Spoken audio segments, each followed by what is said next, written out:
Hey, young world, we are back here once again on Crate Diggers. My name is Verbz, and I'm here with Steez. What up?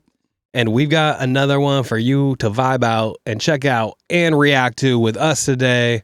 We've got one from a little bit of the Midwest and a little bit of the West Coast.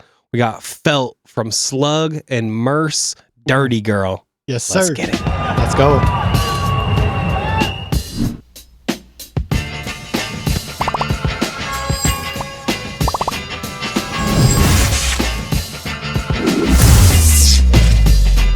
Crate Diggers. All right. Very cool cover on this one. Very unique. We've got Felt. This is the A side. Oh, I love this. This is the AA side. They didn't give it a B side. Ain't no B sides around here. We just playing with A's. So dope idea for a single. You know what? We've been talking about In and Out, and look, In and Out on the goddamn cover. On the cover right there. Get yourself a double. So this one comes to us from 2005. It's a single off of the album Felt 2, a tribute to Lisa Bonet. Appropriate. This one, like I said earlier, is a collaboration between two of our favorite underground artists from this era. We have Slug representing Atmosphere with, coming from Minneapolis and the Rhyme Sayers crew. And then we have our boy Murs representing the Living Legends from the West Coast. Murs. Shout out to Aesop. Rest in peace.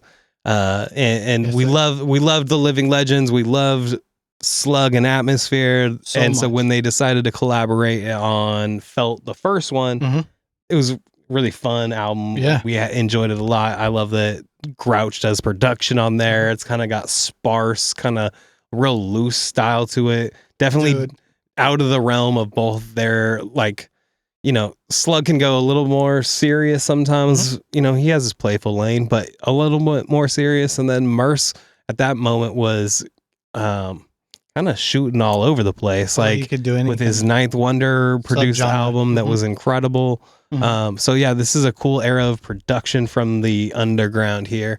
Yeah. What do you remember from this era of Slug and Murs? I think it's so crazy, first of all, that I think we've seen a Living Legends concert as well as we've seen a Murs concert, and we've seen several Atmosphere shows throughout the years, just like over and over and over. We've seen these guys perform on the highest level, like so many different styles, honestly, and they really just like the vibe that they have together. It's crazy that it's like they bring out so much of like this like playful kind of player, summery kind of like soulful thing that goes on, and their separate albums, their solo albums, they go completely different with their dynamics. So the comedy that happens because of these records is honestly hilarious sometimes.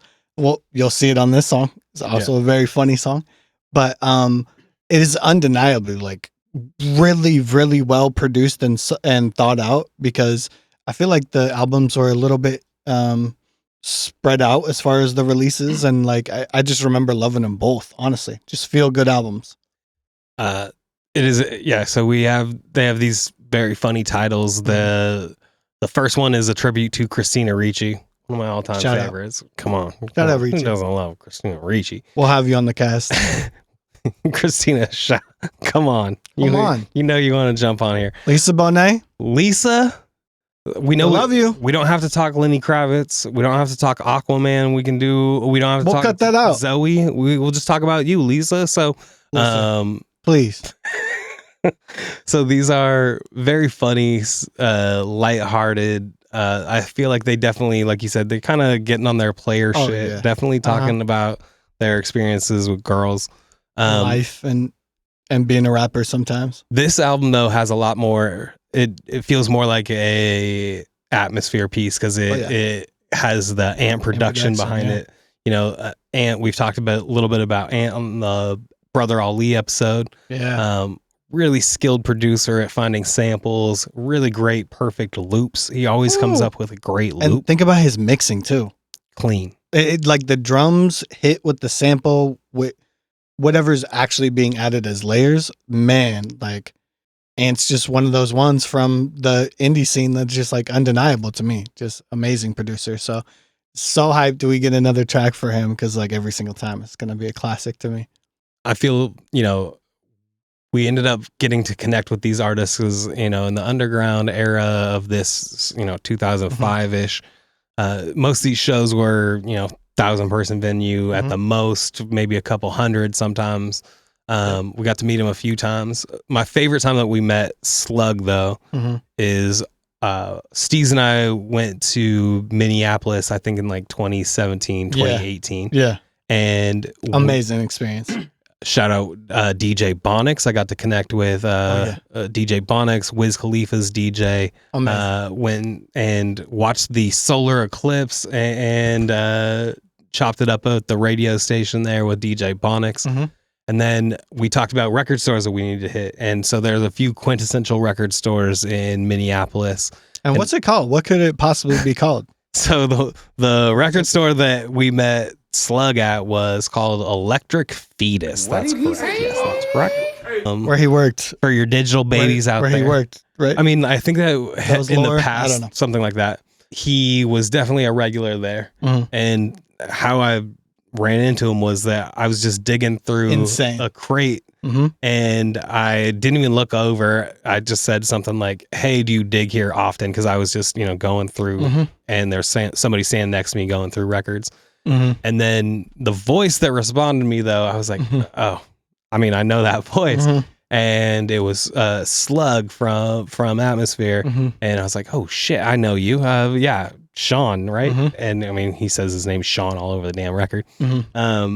So it was just very funny because I you're in Minneapolis. Of course, that's where you're supposed to meet Slug. I thought it was like even more so, like you said something about like, hey, what do you dig for? He's like, I'm a rapper or something like that. Or like said some like interesting we did talk about we did get into the type of stuff he dug, but it was more like, I was just like, I recognized his voice immediately from saying, oh, do you dig here often? So I remember directly after, because we go into this incredible store at like paintings everywhere, like incredible, just like decorations, just music history feel to the whole place, like even like little kitschy things and stuff. And so we're just taking in the store for the first, 20, 30 seconds that we walk in. Sick ass store. And so I go straight to the middle and I look to the right, all this dope, like new arrival shit. And I start digging and I look to the left and Verbz goes down to the other end and he's digging on one crate. And then this guy's very tall standing next to him, digging in the next crate. And he just goes, he turns to me and goes, Steez, come over here. I want you to meet my friend. And like, by the time I'm there, I'm like looking at a piece of vinyl I'm holding. And I look up and he goes, it's Slug. And I go, yeah, I think I said something like, "This is my have friend you met my Slug. Have you met my friend Slug?" And you're like, "Actually, yeah, I have." I was like, "Oh shit, yeah." Because I think twice at an in-store and at a concert at the Roseland, we hung out for a long time. There's a concert with Idea and Atmosphere, and they're hanging out at the merch booth. And I talked to Idea, and he's like, "Call me Mikey," and we just have this hilarious like personal conversation.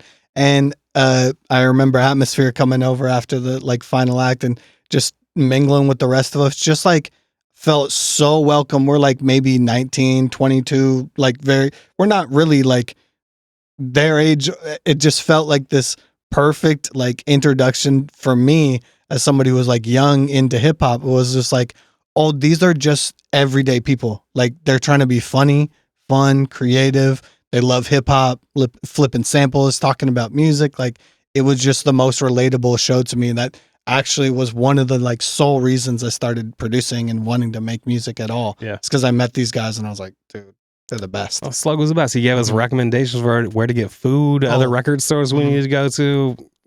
The fucking best. So I remember we also talked about like, we were getting into like sampling, and he talked about that like he was recently getting into stuff like sampling like movie scores and stuff like that, but not just like sampling, but like reproducing movie scores as a sample and loops like that. And I just felt like this dude at this point where we were meeting him at that point for the like third time was like, I was talking to 10,000 Hour Slug. Oh, for sure. We were listening to a straight up master talk about what he's doing now with the craft that is just trying to push another thing forward. Just he's always done that in indie hip hop, is just push it forward and be as presentable as any mainstream artist with even a bigger following than they have. Because as many as like 15 years down the road, we saw him at Bumbershoot. Yeah. And it was just show shut down, just huge crowd. Same thing as ever. So huge shout out to Slug, man. Personal favorite. Yeah, absolutely. And again, Murs is another artist that we have always loved, and every time he gets comes through, it's always a great show. And I love the fact that he's just such a fun, playful artist. So you don't have enough of that good energy in rap all the time. So let's actually get into this one. Let's listen to some of this stuff. We got 3 different versions on here. The clean version, but we can't play the clean version of Dirty Girl. That would be fucking ridiculous. The fuck are you talking about? What are we fucking doing here? So we got to go into the dirty version. I got to make sure I get the right one because the instrumental is on the last, but the clean is on the top, and I got to get the right drop. And DJ, I hope I got it. Cray Diggers, we're back. This is Felt Dirty Girl. Let's go. Oh, I caught the end of the last song. Oh, it's going to sound natural, though. Terrible. It's going to sound natural. I retire. You heard it, folks? Leave it in and double it. I retire. Another, like, kind of... Oh, my God, I love that line. Love you like a rap kid loves breaks. Come on, man. He had to flip the 50 Cent. Fat kid look good. Such a dirty girl. Dirty. Bro, his Chipmunk Soul shit is just Such a dirty girl. so listenable as a sample and a flip. Such a dirty girl. Came to get an oil change for my girlfriend's car. But Oh, yeah, by we the got to time talk I about left, these I was girls short of and where he breath met 'em. and broken-hearted. There she was, bent over a motor, dirty cap with a Slug's ponytail. always gotta and tell you about his new girl. shoulders. Where he met her. That must have kissed you What terrible wrong. things she's Big done. and voluptuous, I wish that we could be alone. I would love to. Such good vibes, Rub man. you, see what's covered up under that greasy blue jumpsuit. Standing there holding that dripping dipstick. It's been a while with since I heard firm this. grip. Yeah, so delicate. And the way you took that orange oil rag and He really wiped it likes his clean is mechanic. guaranteed to get repeated in my dreams. You make me wild, feels like puppy love. Got so lost in your smile when you asked me what the mileage was. And if I ever learned how to change my own Shout oil, out to all those promise that hot this mechanic customer was women gonna out there. remain so loyal. Dirty. Such a dirty girl. I mean, that one's about being physically dirty. That one's like, Yeah, we're gonna... your hands are dirty. It's a from traditional working rap on- song. We're gonna break down different scenarios of dirty girls. Let's see. This one is just messy.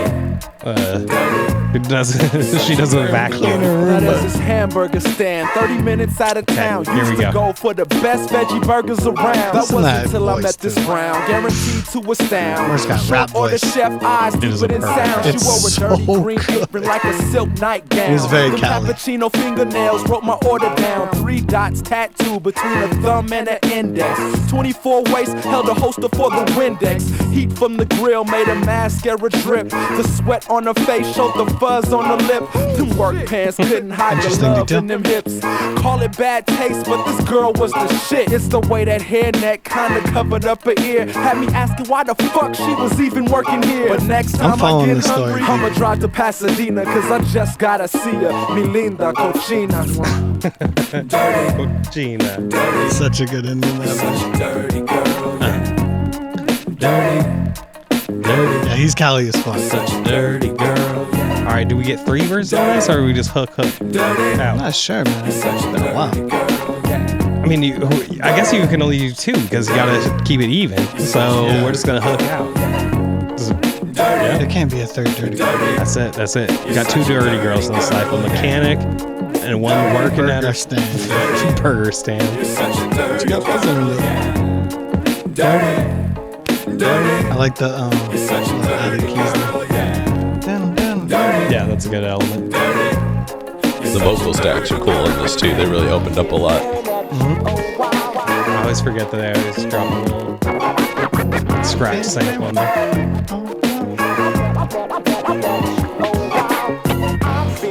That's nice.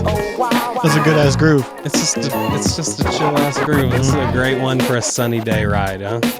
What's funny about trying to be all funny and like player and stuff like that, like just a little different than their solo personas, is that there's like so much still attention to detail. It's like not none of it's like overly simplified. It still has lots of layers and ideas. I feel like just a joke. I feel like Slug is the type of writer who loves to get a challenge like that, where it's like, put me in a box and tell me exactly the topic, and now I can write to that perfectly. Because like, you know, I guess I've always found it as a writer myself in ways where if I've had limitations imposed upon me, it's easier to work within that box instead of just being given do whatever. Yeah, topic is really nice. Yeah, it's really nice. You can write towards something. I mean, that one's just it's a really easy classic framework for a hip hop song. Yeah. Talk about the two girls that you like. It's almost like a, you know, Mona Lisa from Slick Rick that we talked about. It's like you meet somebody, you have like this like momentary interaction, you get some like, it's like fleeting, but it's like fun and like you know, interesting. So I love the descriptors though. They like get too into it, and it's like it's so funny. And they're trying to make it a little bit different. Yeah, they're definitely not trying to describe like, you know, the girl that gets described in most songs. I also like never really hear that tone of beat with the vocals, the way they did it all simple and like all bouncy. It was very cool, very sick ass idea. All right, so the next song on here is going to be a true Crate Diggers react to it, because neither Steez or I remember exactly what happens on Early Morning Tony. I remember Morris Day. Yeah. You know, there's a lot of these songs where I'm like, oh yeah, I can instantly recall what those sound like. Yeah. But for some reason, this one is slipping out of my mind. So this one, we've got a clean, dirty instrumental and a cappella. Maybe we'll get into one of those. A taste of it. Let's see if I can peg the interesting choice of words. Oof, rough. Let's see if I can nail. Oh, again, wrong. The placement there. Let's see. That was really slow, but we'll give it a shot. This one has there's a lot going on here. If you're looking at this as like a DJ, it looks like there's breaks all over this goddamn thing. Yeah. So, this is Early Morning Tony from Felt 2, tribute to Lisa Bonet, Slug, Murs on the track, and on production. That's a lot of background, just to let you know. We gonna play it right now. Let's get into it. Ooh. What a drop. Okay, straight into a drop. I said it. There was a lot of breaks on it. We start with a break. What did I say? DJs, you should know your vinyl. That's what it looks like. Oh. Right. Out the back window, didn't know where I was. I was still he's definitely like a historian. Looking at my Knicks and it's about that time. And so is he. Both references. Speaking of which, I gotta hit the OC for. Oh, they do the dropout a couple times. Yeah, this shit's nice. This is still mid-city. Wanna check my street cred? Go ahead, come get me on the block like mopeds. Or the threads in your dickies and I flow cold red off the head so swiftly. Stole the scribble show. Bled had the feds go get me. Still got head from your thorough. He's so impressive, bro. Kind of got that funk bounce to it. Yep. That snare is crazy. Out in Philly, had to kick out my tail cause she smelled like Billy smoking blunts. Left the breath so stale, couldn't kill me. Silly quick. That's the other thing. They're both self-deprecating. Oh shit, it's amazing. I remember all the different shit I'm into. I try to stay focused. I always love his lines like that. Where he stay on the grind cause if the legends get signed, gotta split that dough between 8, 7, 6, 5, 4 and 3 and 2 and 1. And when I'm on the mic, the women come down with A&G, Murs, and you're not. And I got more rhymes than California got cops. 9 in the morning, police at my door. Wonder what the fuck they wanna talk to me for. She said she wanted money for some fundraising shit. I slammed the door in her face and said, fuck you, bitch. Looking at my Knicks and it's about that time for me to light another cigarette. This is so well sequenced, man. This is definitely an album cut you keep in. Be getting naked if she looks sober. I'm a primate with pimp like nice, they do well passing to all the time. Sure. It's cool, 2 different tones. Like, they're always on a different vibe too. On my thin chest, screaming out Midwest. My nature is to make you a believer on your stereo receiver or your barely legal fever. Buzzing overhead, It's definitely Minnesota meets. meets. Getting paid and laid up off of my name. Wait a minute, take a number. It's definitely like a Minnesota Cali like mixture. You know what I mean? Breaking in the heads ain't as difficult when half of them are tripping over how they missed the boat. The key is control, but your flow is contrived. Keep it in my soul, take it Man, with it just is classic hip-hop. These are break beats. Turn a groupie to an angel when she 8, 7, 6, 5, 4 and 3 and 2 and 1. And when I'm on the mic, all your homegirls come down with A&G. Slug Murs is always a little more and I got polite. more rhymes than rappers who got shot. Or that. Oh shit.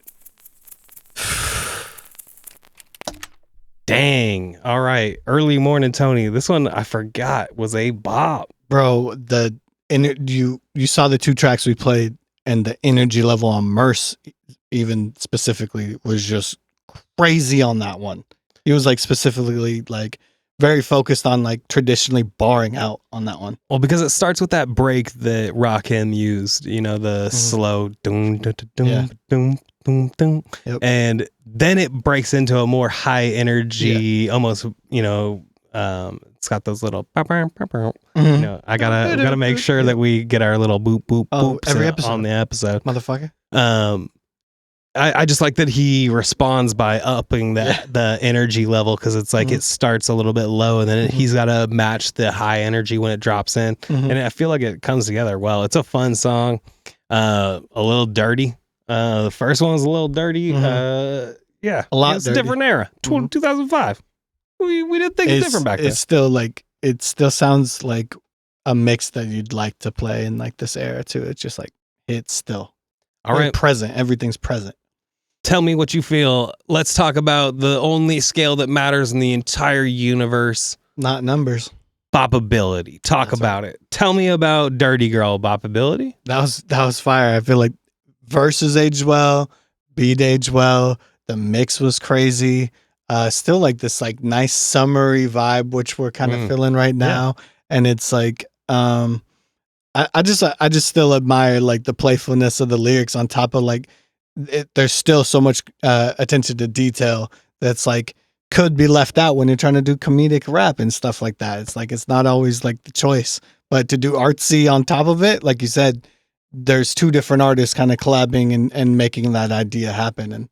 And when they're on different topics, they're both nailing it. And then this second one is definitely a bop. I really didn't remember anything about this like beat change and brat passing, and like I don't remember what that song was about at all. It's crazy. I think the title probably doesn't lend it towards like the most memorable title. Be a deep story song. Interesting. I mean, like the whole album though is fun and it's not gonna do playful. that, right? Like that's what this is what their collaboration leads to, is just very playful and silly and like Fun, self-deprecating and ridiculous at times. I trying feel to like outdo each other. Yeah, it with feels that like shit. 2 friends having fun over beats that they're given. Like, all right, the topic for this one is this, boom, and then you write out your verse for it. Nice thing about these ones where it's like you do 2 verses and you're out. You share it because it's only 2 artists. I mean, you do a little bit of back and forth, but it's essentially just 2 verses and you got a song with a great hook. I feel like bopability on Dirty Girl like doesn't have. I mean, it is a summer track, it is a vibing track, it is a riding track. Can't say it's gonna move a crowd, Not like a DJing. so the second track here has a little bit more drive to it, has a little bit more get up and go. I feel like it's got almost like a breakbeat b-boy type of energy that I'm not always expecting when I look at a song from either Murs or from Slug. So I feel like there's a lot of interesting things happening here on this one. It's fun. The whole thing is fun. So I think that's the key element to this is a lot of the underground hip hop at that time wasn't fun. It was like Not always. we were rebelling against Bush, or you were Experimenting all over the being place. weird or telling sad stories or talking about some fucked up situation. So it's really nice to have a little taste that's, you gotta have some lemon, some lime, with your salt and your fat, some self-deprecating like and defecating, self-defecating. Might as well. But I'm just saying, like, those 2 elements together, like being silly about yourself as well as like sincere about your stories and stuff. It's a crazy combination. I always appreciate that from artists. So many rap artists gotta look cool all the time. That's why you go see them in a movie. They always gotta look fucking cool. It is always cooler when you can make fun of yourself. So I feel like this is a silly, fun track that I got to play. I'm really excited to be able to bring back stuff like this that is like definitely didn't hit everybody's ears, and maybe outside of somebody's realm, but it is just as viable and fun to this day. So I hope we were putting some people onto this too, for sure, because it's not like we just did Lauryn Hill. You know what I mean? It's not like everybody might know this thing, but I think it's worth showing. Definitely, it's dope as fuck. One of the reasons that we can do all of this is because we have an incredible producer here. We have the incredible Jimmy from Jimmy's Jambox. Jimmy, we didn't check in on all of these things, but I want to check in on this album here, since this one is probably the most obscure of the things that we've been playing through today. What are your feelings on these felt tracks that we ran through here? These were interesting. Definitely really cool energy to them. You kind of nailed it. Just great rap voice in that first one for sure. Like it felt very present. It kind of felt timeless in its approach, because it feels very like from a time, but it also still feels very now. Yeah. So I enjoyed it. It was a really cool experience to just like Hell yeah. get to kind of hear, and the duality of the two tracks is definitely not lost. It's a cool single. Both of those songs are like, I think they both bring out interesting things in each other when they team up. So I feel like it's a cool collaboration. I'm a huge fan. Murs, Slug, love you guys. Thank you guys for providing this incredible music. Yes, sir. And for all the experiences that we got to share over the years. Shit I grew up on, ended up still coming to stuff later in my life, and then meeting some of you guys as artists, and just like it's still just this continuous inspiration I got from y'all. So just huge shout out to you. I still got my copy of Overcast that I had signed out at Electric Fetus. So shout out to Minneapolis and the Midwest. Love y'all. What I need from you, dear listener, dear viewer, young world, I need you to go and hop on that machine box with all the buttons and press subscribe on our names and make sure that you follow Crate Diggers on all the platforms. Give us a like. It really helps. Leave us a comment on your favorite underground artist, and maybe your favorite song from Slug or from Murs. And again, rest in peace to Aesop from the Living Legends. Much love to them. All the good energy out from our crew to yours. So thank you guys for tuning in to Crate Diggers. We will be back on the next episode with something more. Let's see. What do we got in our stack over here? We've got a few left. What we got for to him? Go. All right. I think the next one that we're going to get into is this one here from our guy 50 Cent and Destiny's Child? Question mark? All right. This is all before we went to the club. The party wasn't even there yet. We're going to tell you some thug love on the next episode. It's going to be a great time. Thank y'all for joining us. We'll be back next time. Peace, y'all. Tell your mama.